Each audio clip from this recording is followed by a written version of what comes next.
So hello everyone, welcome back. आज हम बात करने वाले हैं हाइब्रिडेशन को आप किस तरीके से ट्रिक के साथ निकाल सकते हो। तुमको मालूम है बाबू की केमिकल बॉन्डिंग का एक बहुत ही इंपॉर्टेंट टॉपिक है तुम्हारा हाइब्रिडाइजेशन। हाइब्रिडाइजेशन का इस्तेमाल ना ही तुम्हारी केमिकल बॉन्डिंग में होता है बल्कि ऑर्गेनिक केमिस्ट्री में इसका काफी इस्तेमाल होता है। और देखो, अगर हाइब्रिडेशन तुमको आसानी से निकालने आता है तो तुम वेस्पर थियरी यानी मॉलिक्यूल का ज्योमेट्री, ठीक है, शेप क्या होगा आसानी से तुम निकाल सकते हो। तो हाइब्रिडेशन अपने आप में एक बहुत ही इंपॉर्टेंट टॉपिक हो जाता है। तो चलो हम बात करते हैं कि आप हाइब्रिडाइजेशन को बहुत ही आसानी से कैसे निकाल सकते हो। देखो, ये जो रूल हम बताने वाले हैं ये आपका सिंगल सेंट्रल एटम के लिए है, ठीक है, single central atom. For example जैसा हम बात करें अमोनिया की, देखो अमोनिया में नाइट्रोजन क्या है तुम्हारा सिंगल सेंट्रल एटम है, ठीक है। अब इसमें करना क्या है तुमको, count total number of electron in molecule, ठीक है। आपको total number of electron in molecule यहाँ पे होना चाहिए, calculate total number of valence electron in molecules. For hydrogen take valence electron 7। आपको ये नोट एज ए नोट याद रख लो, हाइड्रोजन के लिए तुम कितना लोगे वैलेंस इलेक्ट्रॉन 7 लोगे। उसके बाद क्या करना, हमको टोटल इलेक्ट्रॉन पेयर कैलकुलेट करना है। तो टोटल इलेक्ट्रॉन पेयर क्या होगा तुम्हारा, टोटल बैलेंस इलेक्ट्रॉन अपॉन 8, यानी जितना भी तुम बैलेंस इलेक्ट्रॉन कैलकुलेट करते हो 8 से डिवाइड कर दो, कोसेंट मिलेगा, कुछ रिमाइंडर भी बचेगा, रिमाइंडर को फर्दर दूसरे तुमको क्या कर देना है, डिवाइड कर देना है। जो कोसेंट होगा वो तुम्हारा नंबर ऑफ बॉन्ड पेयर होता है और जो रिमाइंडर होता है वो नंबर ऑफ लोन पेयर होता है। अभी हम क्या बात कर रहे हैं, अब आपको समझाते हैं।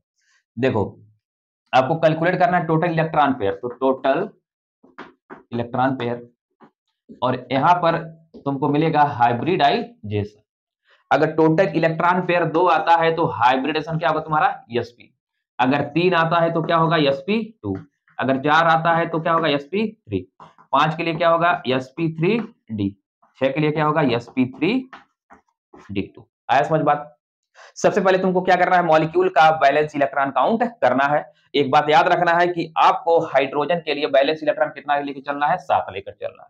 उसके बाद हम क्या करेंगे, टोटल इलेक्ट्रॉन पेयर कैलकुलेट करेंगे, इसको लोग वीएसपी भी बोलते हैं, ठीक है, वैलेंस शेल इलेक्ट्रॉन पेयर। तो वीएसपी कैलकुलेट करो, उसमें क्या करना है, टोटल बैलेंस इलेक्ट्रॉन को 8 से डिवाइड करो, कोसेंट मिलेगा। अगर रिमाइंडर बचता है तो 2 से तुम डिवाइड करके क्या निकाल लो, नंबर ऑफ लोन पेयर। उसके बाद से अगर 2 आता है, इसका वैल्यू वीएससीपी का या टोटल इलेक्ट्रॉन पेयर का वैल्यू अगर 2 आता है तो हाइब्रिडेशन एसपी होगा। 3 के लिए sp2 होगा, 4 के लिए sp3, 5 के लिए sp3d, 6 के लिए sp3d2। एक एग्जांपल से आपको समझाते हैं। फॉर एग्जांपल अपने पास ए अमोनिया है, ठीक है। अब बताओ नाइट्रोजन के पास, देखो नाइट्रोजन का एटॉमिक नंबर कितना होता है, 7, तो बैलेंस इलेक्ट्रॉन कितना होगा, 2,5, यानी बैलेंस इलेक्ट्रॉन कितना है, 5 है। ये तो तुमको मालूम होगा, बेसिक है। हाइड्रोजन का बैलेंस इलेक्ट्रॉन 1, लेकिन लेना कितना है, 7, तो कितने हैं, 3, तो 7 कितना हो जाएगा, 21। तो टोटल इलेक्ट्रॉन देखो इसमें कितने होंगे, total valence electron, total valence electron बताओ कितने होंगे, 5 नाइट्रोजन के और यहाँ पर हाइड्रोजन कितने, 7 त्रिक 21, 21 5 कितना होगा, 26। टोटल कितने इलेक्ट्रॉन हुए, 26। अब ऊपर का बिठा देते हैं सब। देखो अब 26 आया ना, 26 को डिवाइड कर दो तुम। अब बताओ 8 से डिवाइड इसी तरह करोगे ना, 8 त्रिक कितना हो जाएगा, 24। यहाँ पर देखो तुम्हारा रिमाइंडर कितना आया, 2। अब इस रिमाइंडर 2 को फर्दर हम किससे डिवाइड करेंगे, 2 से डिवाइड करेंगे। तो इस रिमाइंडर को अगर तुम 2 से डिवाइड करोगे तो फिर 2 1 2 हो जाएगा, ठीक है। अब ये जो नंबर मिला ये तुम्हारा होगा लोन पेयर और ये तुम्हारा क्या होगा, bond pair. Lone pair, bond pair. और टोटल इलेक्ट्रॉन पेयर कितने आए, इलेक्ट्रॉन पेयर तो 3 बॉन्ड पेयर और 1 लोन पेयर, यानी टोटल कितने आ गए, 4। अब 4 आया तो बताओ कहां पे जाओगे तुम, इस वाले में। 4 के लिए हाइब्रिडेशन क्या होगा, sp3। तो अमोनिया का हाइब्रिडेशन तुमको मालूम भी है क्या होता है, sp3 होता है। क्लियर है, इतना समझ में आया। तो इसी तरीके से वाटर का भी आपको निकाल के दिखाते हैं, H2O। चलो कैलकुलेट तुम भी करो, H2O का कैलकुलेट करो, CF4 का करो, ClO4 minus, XCF5 plus, NH2 minus, ठीक है। चलो कैलकुलेट करो इतने।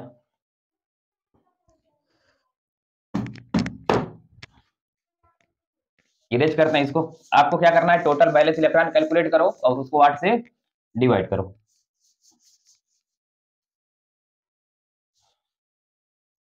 ठीक है। और भी आप ले लो मॉलिक्यूल, ClF3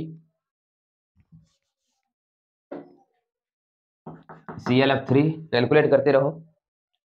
HCl4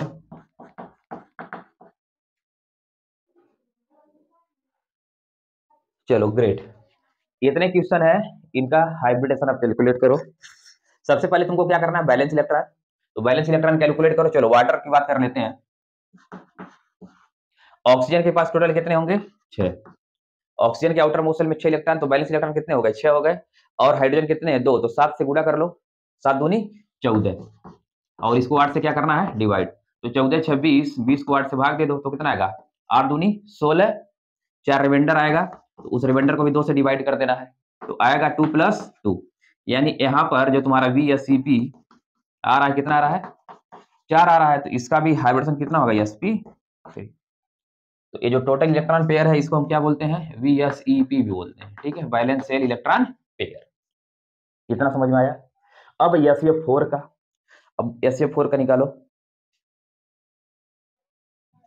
बोलो SF4 में सल्फर का बैलेंसी 6। अरे ऑक्सीजन वाले ग्रुप का है, वो जरा स्टाइल से टिपो। तो सल्फर का कितना होगा, 6, और फ्लोरीन का कितना होगा, 7, 17वें ग्रुप का है, तो बैलेंसिस का कितना, 1, और बैलेंस इलेक्ट्रॉन कितना होगा, 7। तो यहां से हो जाएगा 4 7 28, इसको भाग कितना से देना है तुमको, 8 से, और क्या है तुम निकाल रहे हो, VSE, तो 28 का कितना होगा, 34/8, भाग दो, 8 चौक 32, और एक रिमाइंडर 2 आ रहा है, तो उसको 2 से डिवाइड कर दो, तो 4 1 5, टोटल कितना आया, 5। तो 5 वाला आया, तो कहां पे जाओगे तुम, sp3d में। तो इसका जो हाइब्रिडेशन निकल के आया, sp3d निकल के आया। बोलो समझ में आ रहा है, समझ में आ रहा है तो कमेंट सेक्शन में कुछ भी कमेंट करो दो, लेकिन कर दो। अब अपन बात करेंगे ClO4- का। चलो ClO4-, चलो निकालो, ClO4- निकालो। चलो ये दो तो हमारे हो गए।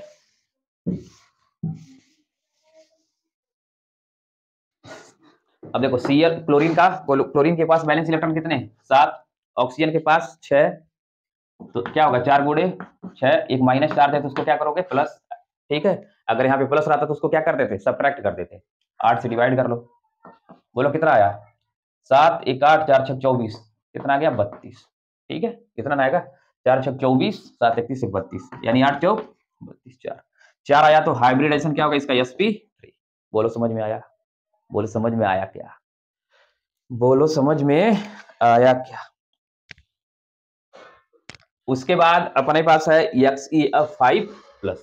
अब देखो जिनॉन है, इनर्ट गैस, तो जो इनर्ट गैस है उनके पास जो बैलेंस इलेक्ट्रॉन कितने होंगे, 8 होंगे। तो हम बात कर रहे हैं XeF5+ की। तो यहां पर देखो कितना आएगा, 8, और फ्लोरीन का होगा 7, और टोटल कितने हैं, 5, और एक तुमको क्या कर देना है, माइनस, क्योंकि 7 चार्ज कैसा है, प्लस, फिर 8 से तुमको डिवाइड कर देना है। तो यहाँ से आएगा 7 5 35, 35 8, 43 में से घटा दो, कितना आएगा, 42। यहाँ से आएगा 8 5 40, 2 बच रहा है, तो 2/2 कर लो, तो यहाँ से मिलेगा 5 + 1, टोटल कितना आया, 6। यानी हाइब्रिडेशन इसका भी कितना होगा, sp3d2। आया बात समझ में। चलो NH2- का करो, आप NH2- का करो, ठीक है।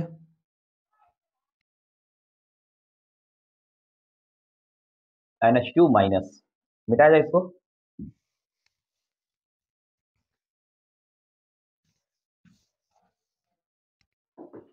अब NH2- में देखो, नाइट्रोजन के पास बैलेंस इलेक्ट्रॉन कितने, 5, हाइड्रोजन कितना है, 2, तो 7 दूनी कितना हो जाएगा, 14, और एक और जोड़ लोगे, और 8 से क्या करोगे, डिवाइड। तो 14 5 19 1 20, टोटल कितना हुआ, 20 को 8 से डिवाइड करो, 8 दूनी 16, रिमाइंडर कितना, 4, 4 को भी 2 से डिवाइड कर दो, तो आएगा 2 + 2, यानी कितना हो गया, 4, और 4 क्या बताएगा कि बाबू तुम्हारा हाइब्रिडेशन क्या है, sp, ठीक है, sp3। अब अपन बात करने वाले हैं ClF3 का। अब ClF3 बताओ, क्लोरीन का बैलेंसी नहीं, बैलेंस इलेक्ट्रॉन कितना, 7, क्लोरीन का 7, तो टोटल कितने हो गए, 7 वाले 4, अरे इसका 7, इसका 3 गुणे 7/8, तो कितना हो जाएगा 28/8, 8 3 24, ठीक है। और रिमाइंडर कितना बचेगा 4, 4 को 2 से डिवाइड कर दो, यानी 3 + 2, तो टोटल हो गया 5, और 5 मतलब हाइब्रिडेशन क्या हो गया sp3d, ठीक है, sp3d। अब अपने पास एक लास्ट क्वेश्चन बचता है XeF4। XeF4 बताओ, XeF4 का हाइब्रिडेशन क्या होगा? तो चलो, जिनान का कितना 8, फ्लोरीन का कितना 7, 7 चौक 28, बटे क्या कर दोगे 8, 28 8 कितना होगा 36, तो 36 को 8 से डिवाइड करोगे तो आएगा 8 चौक 32, 2 और रिमाइंडर बच रहा है ना, तो 2 बटे कितना हो जाएगा 2, 8 चौक नहीं 4 बचेगा यहाँ से, तो काटोगे कितना आएगा 2, यानी 4 2 टोटल कितना हो रहा है 6, तो इसका भी हाइब्रिडेशन क्या होगा sp3d2, ठीक है। आई होप तुमको ये हाइब्रिडेशन का जो शॉर्ट ट्रिक था समझ में आया होगा। मिलते हैं नेक्स्ट वीडियो में, तब तक के लिए चैनल को सब्सक्राइब कर चैनल को अपने दोस्तों में शेयर करो।